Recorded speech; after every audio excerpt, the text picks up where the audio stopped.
us on Zoom. I'm glad you're here. My name's Ted O'Toole, and I'm the guiding teacher here at MZMC.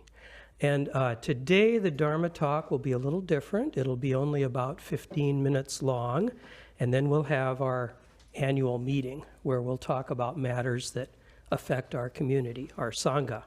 And you're welcome to stay for just the talk if you wish, and there'll be a little transition time after the talk when you can leave if you'd like. But I would encourage you to stay, even if you're not a member, if you'd like to find out a little bit about how the Sangha runs and how it operates. It's actually a good exercise in interdependence to learn something about how the Sangha runs, because what happens here, this coming together that we do in order to learn about the Dharma, it doesn't just happen, but it's the result of the efforts of many, many people. So last year, before the annual meeting, I did a short talk about the breeze. This year, I'm going to do a short talk about our dear friends, the birds. And I wrote it out. I'm going to read it. I got my inspiration for this on Thursday morning. That was the morning when I sat outside for the first time this year. It was 37 degrees. I swept the small second floor wooden deck where I sit at home. I brought out my zafu and zabuton and woolen blanket. My little bronze Buddha was still there where he had waited patiently for me throughout the winter. I lit the candle and it lighted nicely even though it had been sitting outdoors all winter, and I settled in to meditate. And this turned out to be one of those freeing meditations. When you just open to what's there, and what's there is a sort of welling up of things, of innumerable things, things twisted up in knots, and as they unknot, they exit, and there is a kind of freedom. This does not happen every time you sit. But this unknotting, this exit on this occasion was very welcome. I had gone through the rough stages of a couple of projects and a couple of small heartbreaks, and these things, or at least the mental activity that I attach to these things, they can well up and go away. You can't make this happen, no matter how hard you try, but if you stop trying, it may happen. So after this welling up, I became aware that throughout the welling up, I had been hearing, but not thinking about, the sounds of birds. And there was this feeling, oh my goodness, it's spring. And I became aware of a current of joy in my heart. There aren't as many birds as there used to be, but there are still birds. It's warmer than it ought to be, but we can still enjoy the warmth. There was a sparrow chipping away, high and clear, cheerful. There was a blue jay, raucous, violent, harsh, a bird that threatens other birds. There was a woodpecker drilling away, doing the work, loud, steady. You have to work a little harder to see the birds in the wintertime. You have to pay attention. It was just last fall when I became aware there's this place on I-35W right around 25th Street where those two tall red brick apartment buildings are, where there is a constant huge colony of pigeons. They're always there, and that's their weird chosen habitat straddling I-35W. You see them flying across the interstate in smaller subflocks. They roost on the walls next to the highway on either side. So they form a gateway, if you can pay attention enough to see it. They welcome worried traffic into their realm, and they are always there. I think I probably drove through that colony for years without even seeing it, but now I see it every time. Also, there are, of course, the bald eagles. We see them here on Bidai-Makaska. Sometimes it's a pair. I've seen one roosting in an oak tree right over here in front of our neighbor's house to the south. Bald eagles always awaken something in me. I never saw one as a child, but they've made such a comeback. I've always thought that seeing one is a good omen, not for what it is in itself, but for what it brings out in me. Thank you, universe. I will take this inspiration. And soon the loons will be back. Each year there comes an early morning when we're sitting in meditation, and suddenly there's this carrying on by these laughing, loony, loud birds, just delightful. They don't hold back. They announce the wackiness of spring. And then there are the wild turkeys. They've become an urban bird. I've seen them walking right down my street in front of my house in St. Paul and in many other places.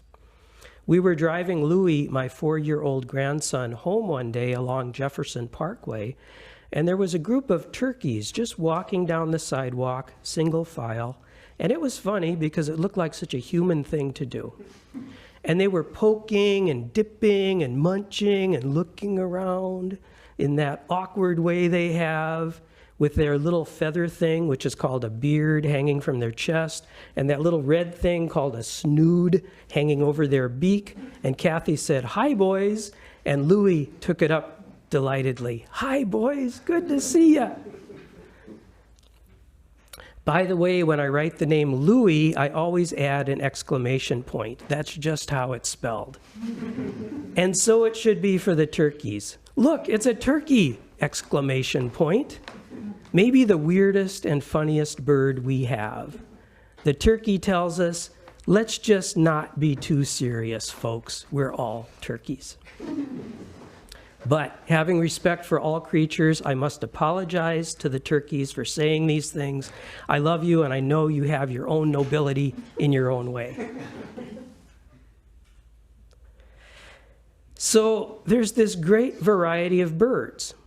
And there is the variety of the 6 realms, which in Buddhism can be thought of as places of rebirth, but also can be thought of as psychological states that we move in and out of.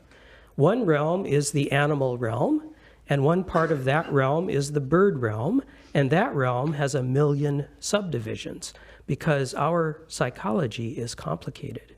We move in and out of the realms and the sub-realms according to the karma we create and the karma that happens to us. There are no constants in our lives. That's kind of a shocking thing to say because we always seek constants, but it's true. We move from realm to realm. There is no ultimate destination that we will achieve. This morning, I awoke in the human realm. Sitting on the deck on Thursday, I was in the God realm for just a bit. And I'm sorry to report that I have recently spent time in hell and with the hungry ghosts and with the fighting titans and the animals. I weave in and out with the animals. It's supposed to be a negative realm, but it's a positive place for me. There are no constants in life. We move in and out of the realms. Some days this being here at MZMC or at home or in my neighborhood, for me, is like the sparrow chipping away. Sometimes it's like the blue jay, raucous and upset. I just can't completely erase years of conditioned responses. Often it's like the woodpecker, steady, pounding away, doing the work. And very often it's like the pigeon, which I think of as a bird in community. The flock is as real as the individuals who make it up. That's me disappearing into Sangha. The pigeon gets a bad rap. The word pigeon is used to describe a sucker or a stooge, but the pigeon is related to the dove, and it's sweet and loving and relational. And it doesn't mind making its territory the straddling of the interstate highway. It works with what it's got. The pigeon gives itself to the highway. The pigeon gives itself to the group. And sometimes it's like the eagle finding that deep, deep strength just when it is most needed. And pretty often it's like the turkey. Let's face it, folks, we aren't nearly as cool as we think we are. We're dipping and bobbing most of the time, and that's okay. It's freeing to accept it. No matter how hard we try, we're always coming back to the turkey. We thought we were past that, but no, we're cycling through it again, never becoming just one thing, much less a better and higher type of thing. We move from realm to realm to realm. There are no constants in life. This is not an easy thing to accept. We will never achieve a certain way and then continue to be that way from now on, back and forth, always. Life is confusing, inconsistent, and weird. Like the Lotus Sutra. That's why I love the Lotus Sutra. It's so imperfect. It's life. We can never plan the future and have it work out exactly as we want it to. No matter how hard we try to control the situation, something is going to intervene. All plans must be provisional. So what do we do in a world like that? I think we look to the birds. How do they do it? I think they just do it. I think no bird has a plan. They react to the immediate condition. There's a mouse. That egg is starting to hatch. It's snowing. Maybe they plan. They build a nest. They migrate. But I think all of that comes from instinct. I don't think there's mental activity really going on here. So, being in the moment. Being in the realm you're in. Not the realm you want to be in. Not the one you're anticipating. 90% of our suffering comes from not accepting the reality of the current situation. But if we can accept the reality of the current situation, we can move on to the next situation fully. It'll unfold. We'll be glad our plan was provisional. We need some planning, of course, because that's the kind of creatures we are. And I'm not so naive as to think that we should just be passive or foolish. But what's more important, our speculation about the future or our presence in the now? We speculate when necessary, but 90% of our suffering can be obviated by coming back to the now.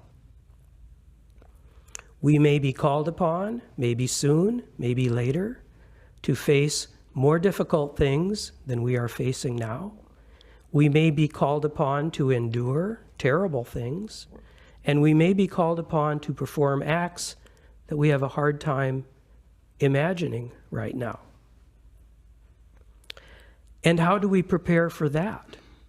Do we speculate about each thing that could happen and make a plan for each and everything that could happen?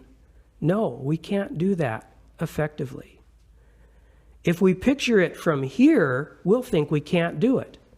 But if we stay here, if we are here, we'll be able to do just what we need to do when the time comes, because when the time comes, we will be here then too. It'll be here, then will be now. So there really is no then. There is only now. Then will be now. We will be just who we need to be. The only way to do that is to be who we need to be now. And it's not too hard. It's just about being here. Being in the realm we're in, the sub-realm we're in, the flock we're in, whatever we're in.